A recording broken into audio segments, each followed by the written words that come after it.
Hello India, welcome to Indian AI production. Machine learning and data science beginner to professional hands on Python course in Hindi. इसमें deep learning end to end project series में हमारा जो project है computer vision predict human और horse using convolutional neural network. तो इस project का part 2 है और इसमें हम क्या करेंगे, इसमें हम सबसे पहले देखेंगे कि हमारा जो प्रोजेक्ट है इस प्रोजेक्ट को कंप्लीट करने के लिए हमें डेटा को कहाँ से डाउनलोड करना है और उसके बाद हमें कौन सा सॉफ्टवेयर इस्तेमाल करना है इस प्रोजेक्ट को कंप्लीट करने के लिए। तो इसके बारे में हम पूरे डिटेल में आज देखेंगे। हमारा प्रोजेक्ट कंप्लीट करने के लिए हमें डेटा चाहिए हॉर्स का और ह्यूमन का, राइट। मतलब हमें हॉर्स के फोटो चाहिए और हमें ह्यूमंस के फोटो चाहिए, राइट। तो उसके लिए हम क्या करेंगे, हम कैगल ये जो हमारी वेबसाइट है, ये जो data science and machine learning engineers की कम्युनिटी है, वहां पर हम जाएंगे और यहाँ पे इस पेज में हमारे पास डेटा सेट है। जस्ट आपको क्या करना है, आपको जाना है डेटा में और डेटा में जाने के बाद आपको जस्ट डाउनलोड बटन के ऊपर क्लिक करना है, राइट। और डाउनलोड बटन के ऊपर क्लिक करके आप इस डेटा को डाउनलोड कर सकते हो। और डेटा के जो साइज है 153 MB है। अब ये कैगल क्या होता है और कैगल के ऊपर हम किस तरीके से अकाउंट करते हैं और उसके बाद हम किस तरीके से डेटा को डाउनलोड करते हैं, इसके लिए स्पेशल हमने ट्यूटोरियल बनाया है। आप आई कार्ड में जाकर उस ट्यूटोरियल को आप देख सकते हो या आपको डिस्क्रिप्शन बॉक्स में भी ये ट्यूटोरियल की लिंक मिल जाएंगे। वहां से आपको समझ में आएगा कि हम कैगल के ऊपर किस तरीके से अकाउंट बनाते हैं, क्योंकि जब अकाउंट बनाओगे तभी आप इस डेटा सेट को डाउनलोड कर सकते हो, राइट। और जैसे आप अकाउंट बनाओगे तो जस्ट आपको क्या करना है, जो मैं आपको लिंक दे दूंगा ये कैगल की, उस लिंक के ऊपर क्लिक करना है, उसके बाद डाउनलोड बटन के ऊपर क्लिक करना है और उसके बाद आपका डेटा डाउनलोड हो जाएगा। और आपका कैगल के ऊपर अकाउंट नहीं है और आप अकाउंट बनाना नहीं चाहते हो लेकिन आपको डेटा चाहिए, तो आपको क्या करना है, आपको मैं दूसरा रास्ता बताऊंगा। तो डेटा को डाउनलोड करने के लिए आपको मैं वेबसाइट में दूसरी लिंक दे दूंगा। वहां पे आपको क्या करना है, जस्ट उस लिंक के ऊपर क्लिक करना है और उसके बाद आपको ये डेटा मिलेगा, जैसे कि टेस्ट अंडरस्कोर डेटा, उसके बाद ट्रेन डेटा, उसके बाद वैलिडेशन डेटा, राइट। आपको ट्रेनिंग के लिए डेटा मिलेगा, जैसे हॉर्सेस की आपको इमेजेस मिलेंगी, राइट। और आप ह्यूमन से ऊपर क्लिक करोगे तो आपको ह्यूमंस की यहाँ पे इमेजेस मिलेंगी। उसी तरीके से आपको वैलिडेशन में भी ह्यूमंस की इमेजेस मिलेंगी और हॉर्सेस की इमेजेस मिलेंगी। उसके बाद टेस्ट अंडरस्कोर डेटा सेट में भी आपको ह्यूमन की और हॉर्सेस की आपको इमेजेस मिलेंगे टेस्टिंग के लिए, राइट। तो इस तरीके से हमारा डेटा जो रहेगा इस फोल्डर के स्ट्रक्चर में हमारा डेटा सेट डिस्ट्रीब्यूट रहेगा। तो आपको इस डेटा को डाउनलोड करना है तो आपको इस डेटा की आपको लिंक मिल जाएंगे, वहां से आपको डेटा सेट डाउनलोड करना है। नेक्स्ट आपको क्या करना है, नेक्स्ट आपको गूगल क्लाउड का इस्तेमाल करना है, क्योंकि यहाँ पे जब इमेजेस की बात आती है तो हमें अच्छा खासा पावरफुल ग्राफिक्स कार्ड चाहिए। तो आपके पास ग्राफिक्स कार्ड नहीं होगा तो उसके लिए आपको क्या करना है, आप गूगल क्लाउड का इस्तेमाल कर सकते हो, एकदम फ्री है। और इसके ऊपर आपको किस तरीके से अकाउंट बनाना है और उसके बाद आपको गूगल क्लाउड का किस तरीके से इस्तेमाल करना है, इसके ऊपर हमने स्पेशल ट्यूटोरियल बनाया है। और आपको गूगल क्लाउड का इस्तेमाल करना नहीं आता होगा तो जस्ट आपको इस ट्यूटोरियल को यूज करना है। और इस ट्यूटोरियल की भी आपको आई कार्ड में या डिस्क्रिप्शन बॉक्स में आपको लिंक मिल जाएंगे। अब हम गूगल क्लाउड में जंप कर चुके हैं और यहाँ पे हमने आई पाइथन फाइल को ओपन कर लिया है। और यहाँ पे आपको ध्यान रखना है कि आपकी जो आई पाइथन रहेंगी वो उसके बैकएंड में जीपीयू रन होना चाहिए। और ये आपको पता नहीं तो आपको क्या करना है, जस्ट एडिट में जाना है यहाँ पे। उसके बाद आपको नोटबुक सेटिंग में जाना है और उसके बाद यहाँ पे आप देख सकते हो हार्डवेयर एक्सेलरेटर। आपका यहाँ पे जीपीयू नहीं दिखाई दे रहा होगा, आपका नन दिखाई दे रहा होगा, तो आपको जीपीयू का इस्तेमाल करना है। या आप टीपीयू का इस्तेमाल करना चाहते हो तो आप टीपीयू का इस्तेमाल कर सकते हो। फिलहाल हम इस प्रोजेक्ट के लिए हम जीपीयू का इस्तेमाल करेंगे। उसके बाद आपको क्या करना है, जस्ट सेव बटन के ऊपर क्लिक करना है। तो आपका जो जुपिटर नोटबुक रहेगा, जुपिटर नोटबुक की जो आई पाइथन फाइल है, राइट, वो जीपीयू के ऊपर एग्जीक्यूट रहेंगे, बैकएंड में उसका जीपीयू रहेगा, राइट। तो चलो अभी हमारे प्रोजेक्ट का नाम क्या है, प्रेडिक्ट हॉर्स और human classification using CNN, right. तो यहाँ पे हम क्या करेंगे, डीप लर्निंग एल्गोरिथम मतलब CNN कन्वोल्यूशनल न्यूरल नेटवर्क का इस्तेमाल करेंगे। तो यहाँ पे आप देख सकते हो हमारे पास टोटल इमेजेस है 500 हॉर्सेस की इमेजेस है और 527 हमारे पास ह्यूमंस की इमेजेस है। और उसमें भी हमारे पास जो ह्यूमन की इमेजेस रहेंगे उसमें मेल एंड फीमेल इंक्लूड रहेंगे। उसके बाद हमारे पास वैलिडेशन डेटा सेट है, 122 हॉर्सेस की इमेजेस है और 123 हमारे पास ह्यूमंस की इंफॉर्मेशन है, उसमें भी मेल एंड फीमेल रहेंगे। अब हमारा प्रॉब्लम स्टेटमेंट क्या है, राइट। हमारा प्रॉब्लम स्टेटमेंट यही है कि हमें क्लासीफाई करना है। क्या क्लासीफाई करना है, हमारे पास जो इमेजेस मिलेंगी हॉर्स की या ह्यूमंस की, उसको हमें क्लासीफाई करना है। तो इस प्रॉब्लम को सॉल्व करने के लिए हमारे पास सॉल्यूशन क्या है, हमारे पास सॉल्यूशन ये है कि to solve this problem we are going to use deep learning algorithm, that is CNN convolutional neural network, right. तो इस एल्गोरिथम का इस्तेमाल करके हम क्या करेंगे, क्लासीफायर क्रिएट करेंगे। और क्लासीफायर क्रिएट करने के बाद जैसे कि हम डेटा साइंटिस्ट और मशीन लर्निंग इंजीनियर हम बैकएंड में इसका इस्तेमाल कर सकते हैं, लेकिन जो हमारा यूजर रहेगा, यूजर को तो बैकएंड में इस्तेमाल करना नहीं आएगा। तो इस प्रॉब्लम को सॉल्व करने के लिए हम क्या करेंगे, इस तरीके का इंटरफेस बनाएंगे और यहाँ पे हमारा यूजर कोई भी इमेज देगा।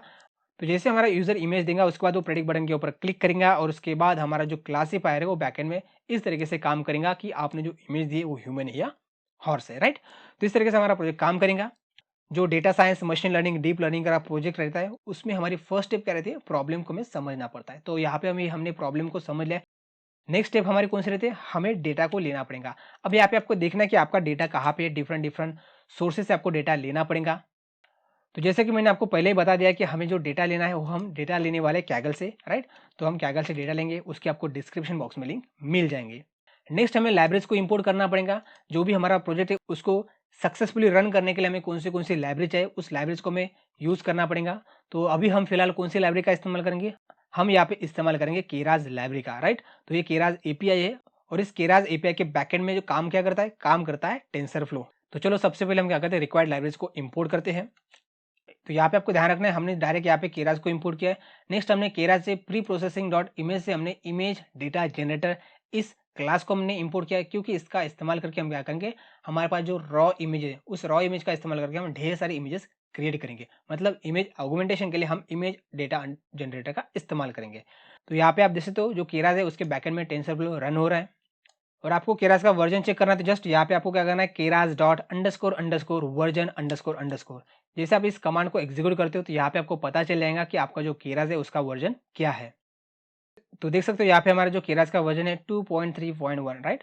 तो यहाँ पे भी आपको ध्यान रखना है कि आपका ये वर्जन होना चाहिए, तभी आपका प्रोजेक्ट सही तरीके से सक्सेसफुल कंप्लीट हो जाएगा, राइट। नेक्स्ट हमें क्या करना है, हमें डेटा को लोड करना है। सबसे पहले हमने यहाँ पे देखा था कि हमारा डेटा का सोर्स क्या है, अब हमें डेटा को लोड करना है। तो डेटा को लोड करने के लिए आपको सबसे पहले डेटा आप आपके लोकल सिस्टम से डायरेक्ट यहाँ पे जुपिटर नोटबुक में ले सकते हो, लेकिन आपको बार बार लेना पड़ेगा। तो उससे अच्छा ये कि आपका जो डेटा है वो डायरेक्ट आपके गूगल ड्राइव में सेव कर दो। उसके बाद क्या कर सकते हो, आप उस डेटा को यूज कर सकते हो।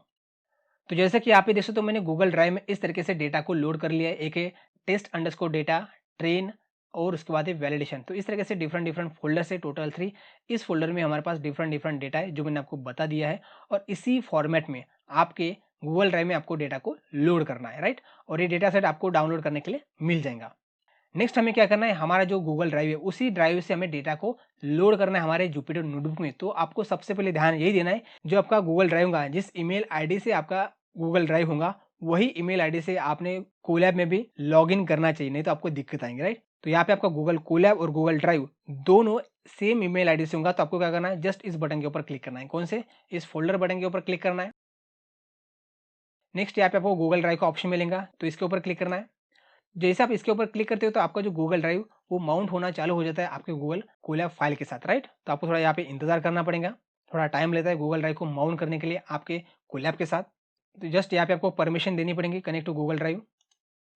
जैसे आपका गूगल ड्राइव माउंट हो जाएगा आपकी IPython फाइल के साथ, तो आपको इस तरीके का एक आइकन मिलेगा, राइट। यहाँ पे फोल्डर है, तो इस ड्राइव बटन के ऊपर आपको क्लिक करना है। नेक्स्ट आपको माई ड्राइव के ऊपर क्लिक करना पड़ेगा और ये जो माई ड्राइव फोल्डर है ये आपके गूगल ड्राइव में है। नेक्स्ट आपको माई ड्राइव में मतलब गूगल ड्राइव में जितने भी आपके फोल्डर्स रहेंगे, फाइल्स रहेंगे, उसका यहाँ पे नाम आएगा और जिस फोल्डर में आपका डेटा सेट है, राइट, तो उसी फोल्डर में आपको जाना है। जैसे कि अभी हम डेटा सेट इस्तेमाल करेंगे तो हमारे गूगल ड्राइव में माई ML प्रोजेक्ट, उसके बाद डीप लर्निंग प्रोजेक्ट, उसके बाद CNN, उसके बाद हॉर्स और ह्यूमन, नेक्स्ट डेटा सेट।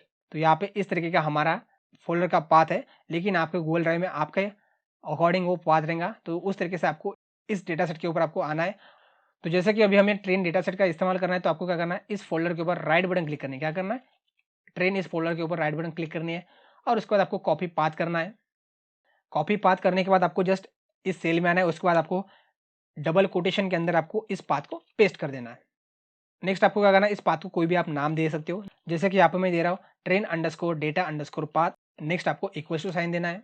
उसी तरीके से आपको क्या करना है, जो आपका वैलिडेशन डेटा सेट है उसको भी आपको लेना है। तो जस्ट हम क्या करेंगे, वैलिडेशन इस फोल्डर के ऊपर जाएंगे, उसके बाद कॉपी पाथ करेंगे और उसके बाद हम उस डेटा को भी यहाँ पे लेंगे डबल कोटेशन के अंदर और इस पाथ को हम एक वेरिएबल में असाइन कर देंगे। तो यहाँ पे मैं ले रहा हूँ validation underscore data underscore path equals to.